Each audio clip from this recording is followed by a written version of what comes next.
Welcome to Story Chat Radio. We are book editors Carly Hayward and Jenny Chappell.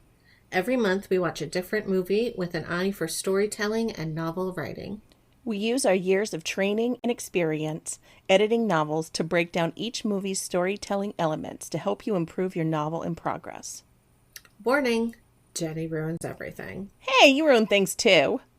So don't be surprised if there are spoilers.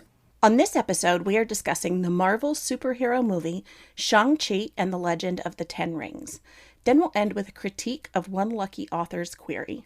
As a reminder, you can support the podcast on Patreon, where you can read the queries we critique, plus get lots of other bonus content, including monthly writing chats with Carly and me, and the most adorable Story Chat Radio stickers. It's true. It's easy to find. Just go to patreon.com/Story Chat Radio. All right, so here come the spoilers. In a brief prologue, Wen Wu, oh God, I did not pronounce that correctly, sorry, discovers the Ten Rings, which grant godly powers and use them to establish the Ten Rings organization, through which he basically takes over whatever he wants in the world. In 1996, Wen Wu searches for Ta Lo, a village said to harbor mythical beasts, but is stopped by the guardian Ying Li. The two fall in love, and when the Ta Lo villagers reject Wen Wu, Li chooses to leave with him. They marry and have two children, Shang-Chi and Xialing. Wen Wu abandons his organization and locks away the Ten Rings. When Shang-Chi is 7, Li is murdered by Wen Wu's enemies. Wen Wu massacres them with the help of the Ten Rings and resumes leadership of his organization. He makes Shang-Chi undergo brutal training to take over for him one day, but does not allow Xialing to train with the others, so she teaches herself in secret. When Shang-Chi is 14, Wen Wu sends him to assassinate the leader of the gang who killed his mother. After completing his mission, a traumatized Shang-Chi runs away. Now in the present day, Shang-Chi works as a valet with his best friend Katie. They are attacked on a bus by the Ten Rings, who steal a necklace Shang-Chi's mother gave him. Worried they will go after his sister, he flies to China with Katie, who insists on helping him. They find Xialing at an underground fight club she founded, and the Ten Rings attack the club, capture the three heroes, and take them to their lair. Here, Wen Wu reveals a map leading to Ta Lo and explains he has heard from Li calling to him and believes she's been held captive there behind a sealed gate. He plans to destroy the village unless they release her. When his children and Katie object, he imprisons them. The group escapes and goes to Ta Lo, which exists in a separate dimension. They meet their aunt, who explains Ta Lo villagers protect against an evil they call the Dweller in Darkness, and that they believe it has been influencing Wen Wu to think Li is still alive, so that he will open the gate. Wen Wu and his minions arrive and attack. Big fight scene ensues with the three factions of the villagers, the Ten Rings, and the minions of the Dweller in Darkness. Shang-Chi fights his father and ultimately chooses to spare him, but the Dweller in Darkness, which is really a super cool evil dragon demon, escapes the weakened gate and attacks Shang-Chi. Wen Wu bequeaths Shang-Chi the rings before being killed by the Dweller in Darkness. Shang-Chi, Xialing, and Katie manage to kill the Dweller in Darkness with the help of a protector dragon, and then they go back to their normal lives. Whew. Jenny, what did you think about the movie? So first of all, dragons. Yes. Like, everything is automatically better with dragons. Automatically. This is known. This is like a hard fact in life. It's not opinion in any way. No. And I think probably because of the dragons, this is the best Marvel movie I've really seen in quite a while. I honestly wasn't even sure. I wanted to see it based on the trailers and all of that. I was worried it would just be like a martial arts movie, essentially. But I saw so many people I trust really saying fantastic things about it, about the story itself and those kinds of things, that it really piqued my interest. So I loved it. I thought, first of all, like I had heard, one of the things that really piqued my interest about it was reading that it had really strong Chinese representation, which I think was very true. From my perspective, obviously, I'm not an expert on that. But I also think it touched on a lot of issues that people struggle with in real life, which, as you know, is one of my favorite things that fantasy can do. So, for example, there's this strong theme about Shang-Chi and Katie not really belonging in either world that they exist in. So for Shang-Chi, that's, this mystical world of evil organizations with his father versus his normal life in San Francisco as a valet. And for Katie, it's more about like being the child of immigrants and feeling like she's not fully Chinese and she's also not fully American. And she's kind of like not really meeting anyone's expectations and letting everyone down, which I think it's something I've spoken with a lot of like first and second generation Americans about having their own experience like that. So I thought that this movie was definitely way more than the martial arts movie than I feared it might be. And then like on top of that, the visual element was just amazing. Like the dragons alone were stunning. And then the costumes and props and sets, I think really created that sense of being immersed in this other world. And then don't even get me started on Simu Liu and how excited I am like to see more of him. I really hope this is like a big springboard for his career because he's amazing. He is. What did you think? Well, just to go off of that, I was just watching Selling Sunset, and he's on an episode of that where he gets to buy a house, and I was really excited for him because he's adorable. Anyway, so basically the same. I've been really, really burnt out on Marvel movies. I've had zero interest in watching any of the new shows or any of the new movies. I've just kind of dropped it. They're fun, but like I just have no interest lately. So when you suggested this, I was like, oh, okay, Jenny, like, fine. It'll be entertaining at the very least, but I loved it too. I really, really enjoyed it. It's funny. It's gorgeous to look at. And I really love the characters. Aquafina is one of my favorites lately. She was so good in this. She's so good. Really was. I think she showed a lot of range in this that she hasn't really had the opportunity to show in other movies too, which I thought was good for her as an actress too, to be able to grow. Right. Because I think just show that she's capable of more. Yes, exactly. I feel like she has a shtick that I really like, but I could see it getting old, and I don't want her to get like stuck in that whole thing. Yes. Because I think she could really get typecast into that. But she's clearly so talented. So I was excited to kind of see her stretch her talents a little bit more. And I do think Marvel can do funny really well, but this really was funny. And I think a lot of that was her. And it was just really good. It was.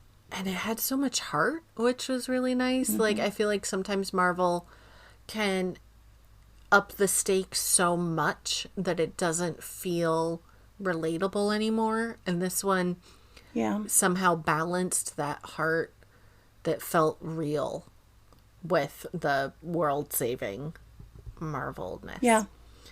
Per usual, I did have more interest in Shang-Chi's sister, Xialing, than in his story. Because, like, he has a great story arc, but she was like legitimately sidelined by everybody and started an entire empire and doesn't even get like these goodbye moments that Shang-Chi gets with both of his parents. She's just kind of like left out, and I wanted to see her whole thing. But anyway, I really liked too. I thought they did a good job of showing that she, even as a secondary character, had like some agency. Like she was making her own decisions. She was attempting to, affect change in this story. So she wasn't just like a sidekick character. No, not at all.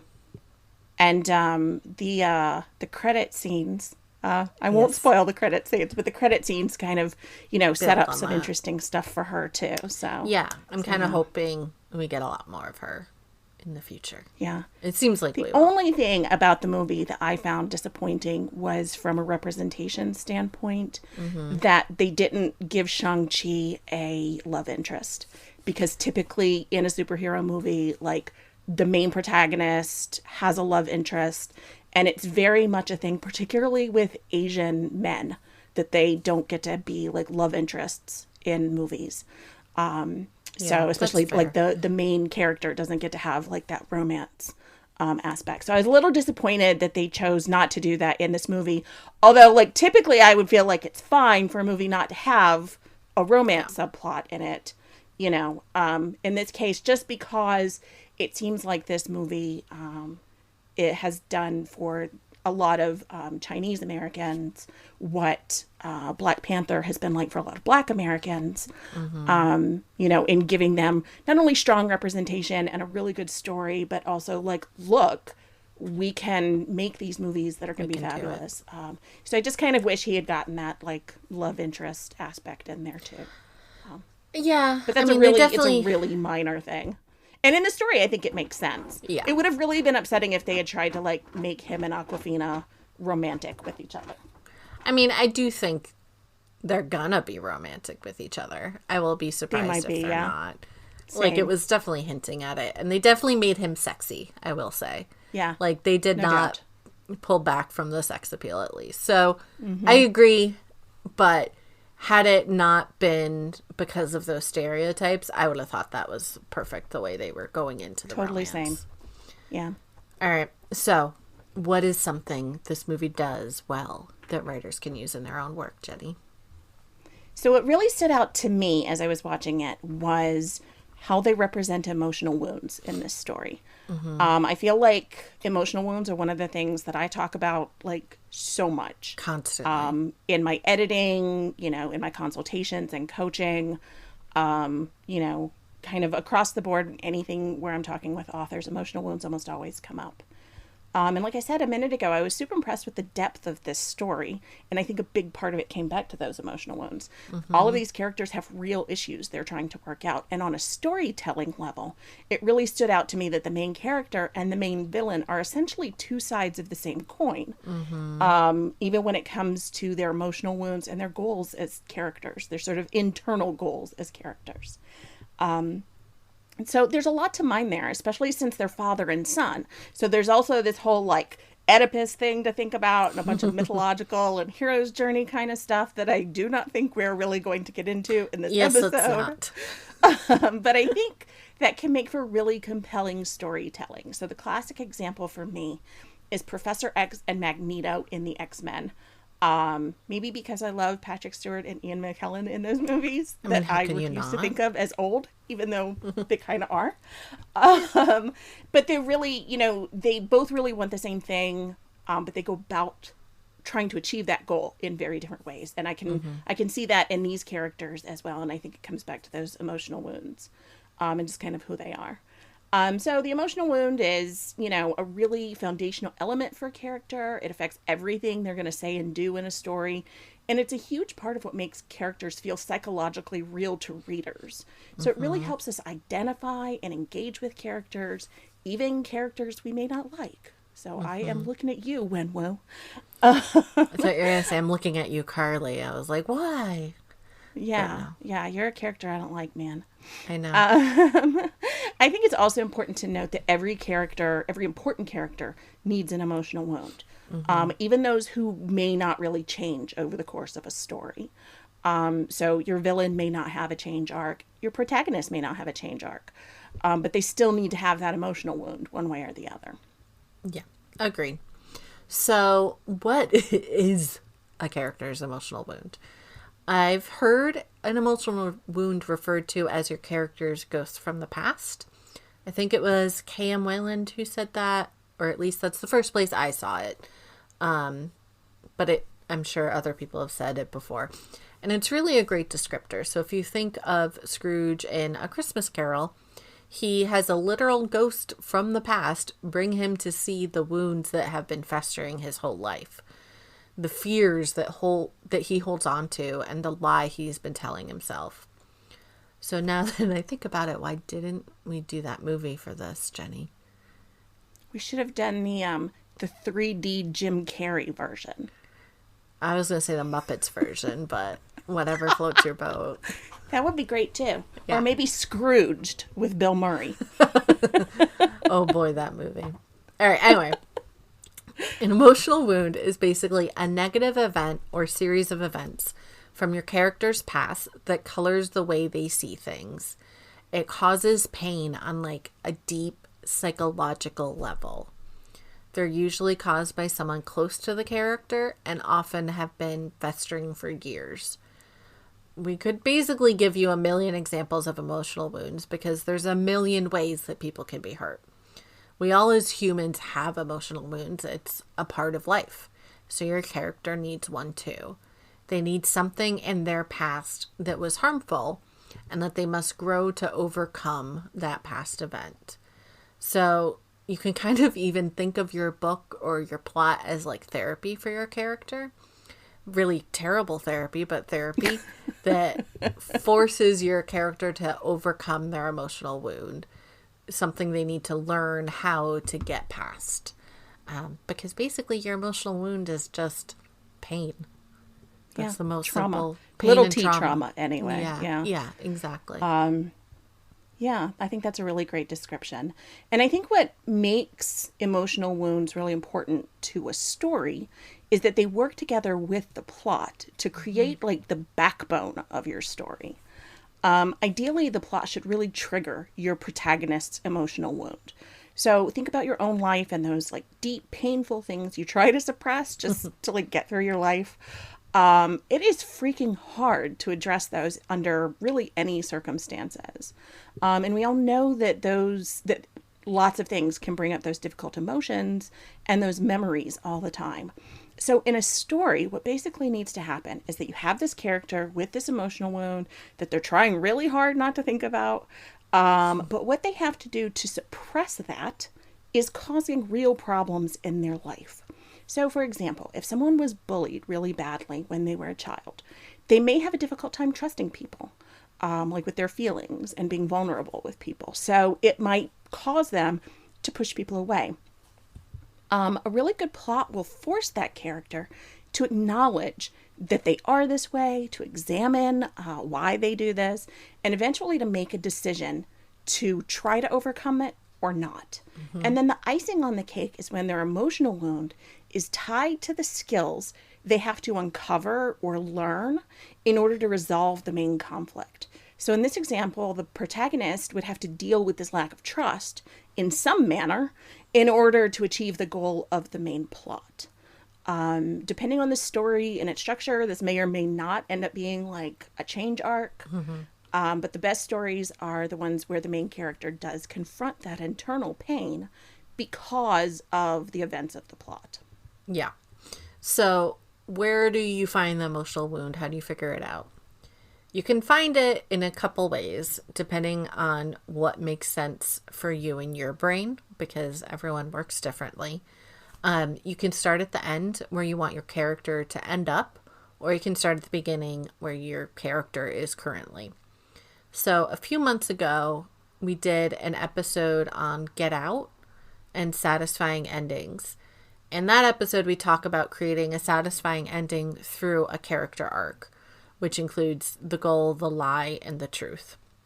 And I'm not going to get into all of that again. You can either go listen to that one or maybe we'll talk about it again someday. Just go listen to it. That's all I'm saying. But the lie is something that a character tells themselves that stops them from achieving their goal. And the emotional wound is the cause of that lie. So it's the evidence that the character points to that validates the lie that they tell themselves. So if a character believes they are incapable of being loved, for example, that's the lie. The emotional wound could be that their fiance left them because they weren't good enough. And that's how you find your wound, by focusing on the lie and then figuring out what could have caused that lie. So in that instance, you're starting with the end. You're starting with where you want your character to end up and what they need to overcome to get there. And that way you kind of work backwards to figure out the wound. But you can also kind of start at the beginning. So sometimes you as an author have a wound that you want to explore. Some traumatic or harmful event that you want to see how a character could or would overcome. Or maybe you have like a major plot point or inciting incident that you want to see a character grapple with. So while emotional wounds stem from events that typically take place off screen, one of the important aspects of any emotional wound is what Jenny was kind of talking about, which is having your plot poke at that wound. So if you want to poke at the wound by having a cheating spouse, you can easily figure out the wound by figuring out what would make that poke hurt the most. Be mean, basically. Yeah, Just exactly. Be a sadist a little bit to be an author. Legitimately, I always like to say that you want to hurt your characters and torture them as much as possible. It's what makes them compelling. So go forth and poke all of those wounds. Yeah. I'll often tell authors that change doesn't happen in your comfort zone. Exactly. You know, if you want your character to grow, nobody's ever like, well, my life is really awesome and perfect just like it is, so let me change everything about it. No, you have to make that character uncomfortable. You have to push them outside of the space where they're just kind of existing right now, and maybe things aren't great, but at least it's comfortable. You got to push them out of that, and you do it by hurting them. Yep. Poke them real hard. And so if this is something that you struggle with, regardless of what genre you write, the genre that I think this is clearest is romance. Yes. So I often recommend, if you are struggling with understanding and coming up with emotional wounds, read romance. Essentially, every romance at its heart is the story of how two characters overcome their own internal wounds, or at least learn to see them clearly and cope with them differently, so that they can be in this relationship with another person. So even, you know, in a story where there's only one perspective, you can see both how to do this really well in an interior way, but also how to see it in other characters and their actions and reactions, which I think we're going to get to a little bit more in a minute. There's also... romance is good at that. Yes, and there's also something called the emotional wound thesaurus that'll definitely help you kind of see a million emotional wounds and figure out what works best for your character too. Yeah, absolutely. Okay, so I mentioned that Shang-Chi and Wen Wu have very similar emotional wounds and goals, and that's part of what made them so interesting to me as characters. Shang-Chi believes that his mother's death is his fault because he didn't defend her against her attackers, even though he was like a young child and couldn't possibly have saved her. It's really what drives him to do everything that he does as a young-ish adult. I mean, he's not, you know, like straight out of high school at this point, but he's still fairly young. And so he's still, that's still what's still driving him, is this thing that happened way before the actual story starts. So when he's a teenager and he runs away from his father and this life that his father envisions for him, it was arguably what was best for Shang-Chi. But he also uses that as evidence, like Carly was saying, to like prove to himself that he's a coward, you know? So then when we meet him at the beginning of the movie, he's sort of happy with his life, but there's this sense that he's hiding his past and this part of himself because he feels a lot of shame over all of it. When the 10 rings attack him, it forces him to very literally face his past in a very physical way, and make a choice about how he's going to deal with it. So his wound over his mother's death drives him to try to protect his sister, this other person that he loves, and that he feels like, you know, he failed his mother, but maybe he can, you know, still help his sister. And that becomes a really important part of his motivation over the course of the rest of the story, although you could definitely make the argument that she doesn't need his protection. No, he makes it worse, I would say. Even. I think he does. In this story, Shang-Chi definitely has a change arc. He accepts his past and the fact that he's more like his father than he wants to admit. And ultimately that empowers him to take on the strength of the 10 rings, but not let their power kind of change his core values as a person. I suspect that if we were to see the full story of Wen Wu, we would likely see that it didn't really change his values either, and that this was sort of always who he was. I think 100% was. Yeah, but that's, again, a topic for another time. Essentially, when faced with the same choices, Shang-Chi and his father made very different decisions based on who they are as people. And so that's why emotional wounds and how characters deal with them has such a huge impact on a story. Yeah, I agree. His dad is definitely this opposite side of the coin and has the same strong emotional wound. So he was the cause of his wife's death. He gave up everything for her and then she was taken away. However, he tells himself multiple lies to kind of explain the wound away. He tells himself that had he not taken off the rings, no one would have dared to harm her. He tells himself that had Ta Lo taken them in, no one would have been able to hurt her. We see his wound through the flashback, but then we see the lies when he tries to explain away all of his actions. So basically every time he talks to Shang-Chi, he finds a new way to explain why he must make the choices and actions that he takes. He tells Shang-Chi that he shouldn't have put aside the rings. He tells Shang-Chi that even though he was a child, he should have helped his mother, thus poking at Shang-Chi's wound. He projects his insecurities and failings basically onto his son. So when he arrives at Ta Lo, he uses it as an excuse to destroy the home that his wife truly loved. He is so desperate to fix his emotional wound, to not be to blame for his wife's death, that he believes the Dweller in Darkness is actually his wife, despite very clear evidence that it's definitely not her. We as viewers know that his wife would never ask him to destroy Ta Lo. She loved it. She would never want him to harm her children to save her. That's not who she was. But his wound has completely blinded him to reality. So I like to say that people are people are survivors, but they're also very strong self-saboteurs. They'll sacrifice a lot while focusing on one specific aspect of their survival or happiness. They'll cling to that one need and risk absolutely everything else. So his father here focuses solely on saving his wife. Meanwhile, he's willing to risk his children, which shouldn't be a thing. And had she been alive, she would want him to do the opposite. So while we as viewers do not agree with his actions, we understand his emotional wound. It's very relatable. So then we can conceptualize and understand his actions. We understand that it would be traumatic to lose your wife in that way and blame yourself for her death. So we can kind of understand where he's coming from, even if we don't think his actions themselves are excusable. Because humans deliberately blind themselves to their own self-destructive tendencies. But when an emotional wound is present, it adds meaning to the actions that your character takes. So suddenly everything has meaning and makes sense when we understand the emotional wound, even if you as a reader or viewer don't agree with the actions.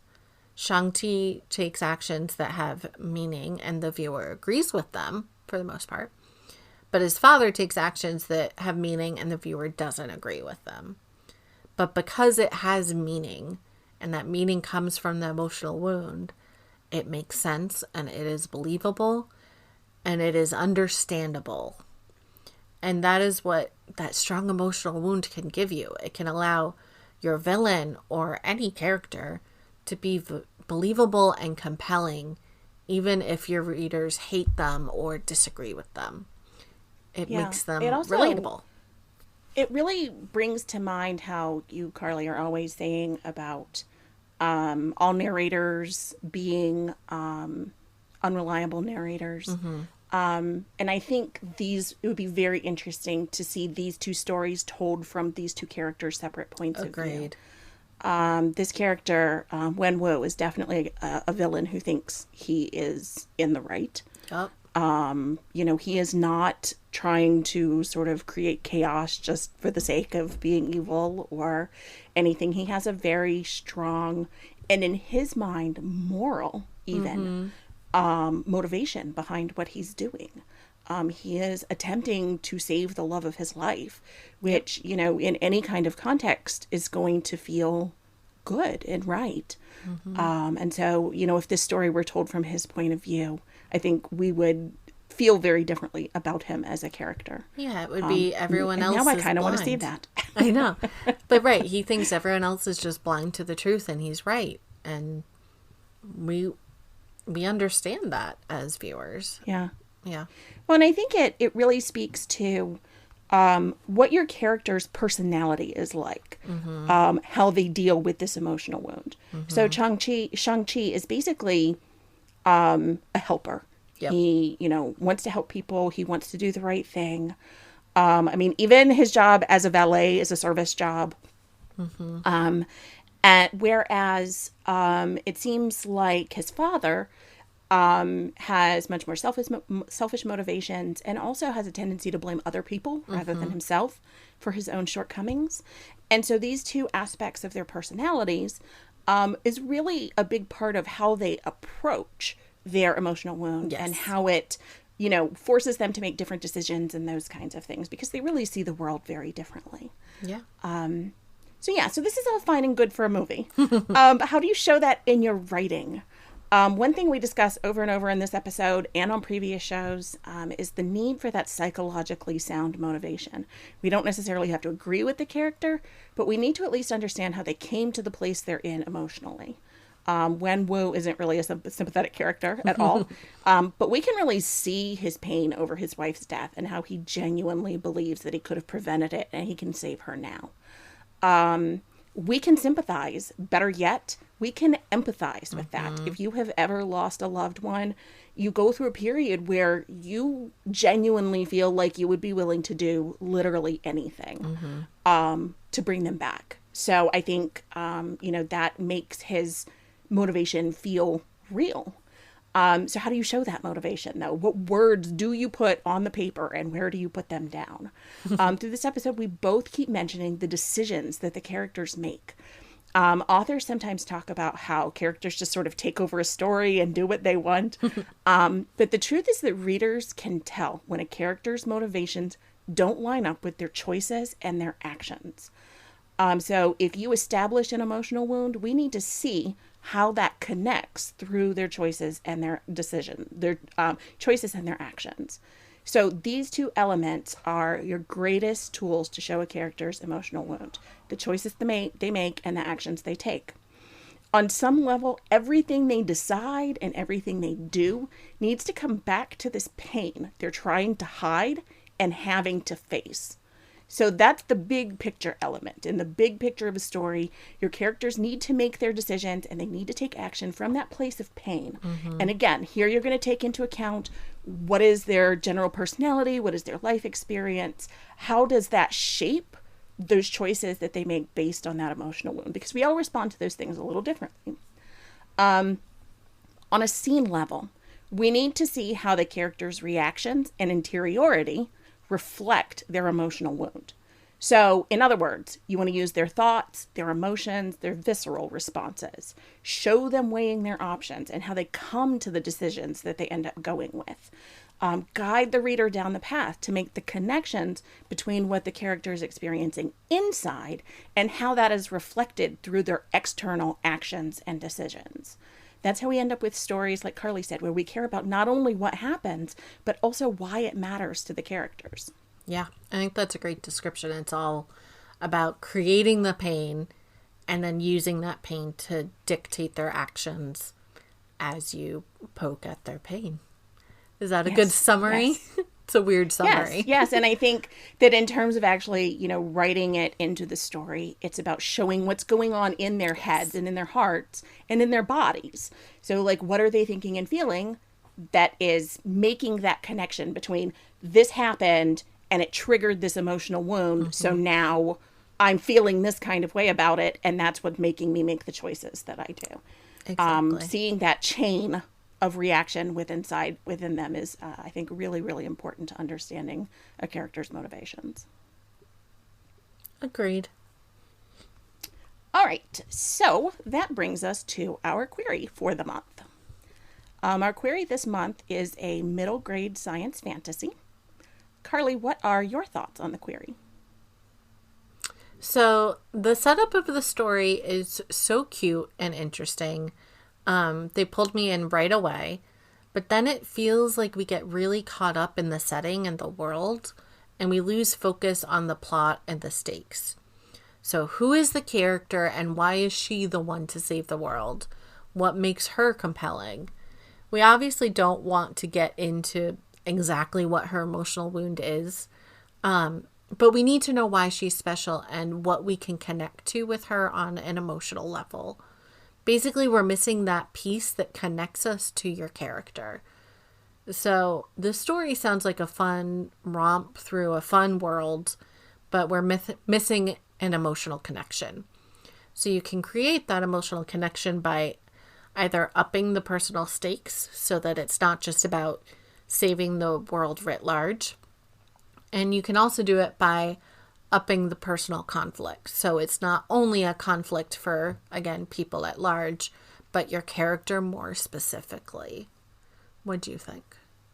Yeah, I totally agree. I actually think this query is really great for this episode because I think the heart of the problem is that it doesn't touch on the emotional wound. Yep. And so I think rather than thinking of it as like, I'm going to say, this is my character's emotional wound, think about it as, what is your main character's big internal problem that they have before the story even starts? So how are they feeling about themselves or their place in the world or any of those kinds of things?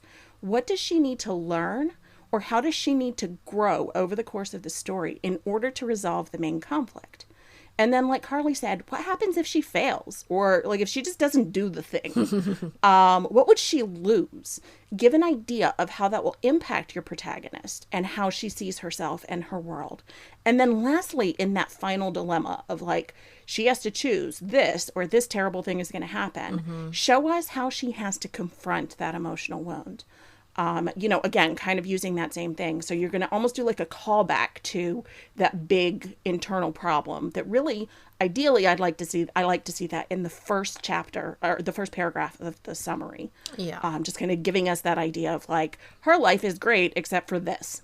And then showing us how that comes back into play in that final dilemma can really give you an idea of who this character is, why all of this stuff matters to them. And I think it's easy with middle grade in particular to kind of focus on like the big world stakes of, well, she has to do this or the world's gonna end, basically. But especially in middle grade, you really want to connect with the character. That's very important for youth to get into a story. I mean, people in general, but especially middle graders. So I think take everything Jenny said and just really apply it to your character specifically and their emotional connection to the reader. Yeah. Well, and I think that this story, we talked about this movie, Shang-Chi, having a lot of heart to it. And I really think that's where that comes from, is that even though we're talking about, this character releasing this demon that's going to decimate this whole village, at least with the potential of coming across into our world and causing all kinds of havoc. So there are those global stakes there. But what it really comes down to, the heart of the story, is about this man and his relationship with his father. And so that is so incredibly personal. Like, could you have told this story where Wen Wu was not Shang-Chi's father and Shang-Chi is just a superhero who has to go defeat a villain? Yes, absolutely. But it's not going to have that same level of emotional connection to the character. And I think that is really what pushed this movie over the top and what feels like it's missing from the query. Yeah, and that's why we really only yes, our topic was emotional wounds, but we barely talked about the dragon or the dweller in darkness. We really just talked about the father-son relationship. And, like, the dragons were really cool. I know, I can't stress enough. The dragons were really They cool. were so good. All right. So next month, we'll be watching the comedy movie that our Patreon supporters voted on and picked Young Frankenstein. We'll also have another query or blurb critique, so if you want your query featured on the podcast, you can find the details about how to do that on our website or Twitter page. You can find our podcast on our website, storychatradio.com, or you can follow us on Spotify, Apple Podcasts, Google Podcasts, or many other streaming services. While you're there, please leave us a rating. You can support the show and get extra content at patreon.com/storychatradio. You can also follow us on Twitter and Instagram at storychatradio. Thanks for joining in our nonsense.